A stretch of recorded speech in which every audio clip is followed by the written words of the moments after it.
मुंह फोड़ बाका धमाका हुई गवा।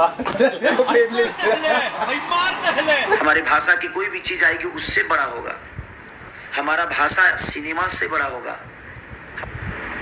मैं मानता हूँ हो सकता। दोस्तों अभी चल रहा है पूरे इंडिया में आईपीएल का मौसम और आईपीएल के दौरान आप सभी को पता होगा कि आईपीएल में इस बार भोजपुरी कमेंट्री की जा रही है, जो कि बहुत सारे लोग भोजपुरी कमेंट्री पे मज़ा ले रहे हैं।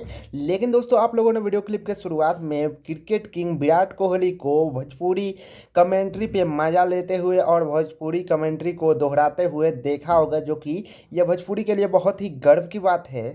तो दोस्तों बहुत ही जल्द खेसारी लाल यादव का गाना लखनऊ सुपर जायंट्स के ऊपर आईपीएल में आने वाला है, जो कि आप लोग वीडियो क्लिप में खेसारी लाल यादव का ये ड्रेस देख पा रहे होंगे, जो कि उसी शूटिंग क्लिप का वीडियो क्लिप है। और दोस्तों आप सभी देख सकते हैं कि ये सब भोजपुरी दर्शक हैं जो कि आईपीएल में अपना मज़ा ले रहे हैं, जो कि वीडियो क्लिप बहुत पहले वायरल हो चुकी है। मिलता है किसी नेक्स्ट वीडियो नेक्स्ट टॉपिक के साथ, तब तक के लिए बाय बाय।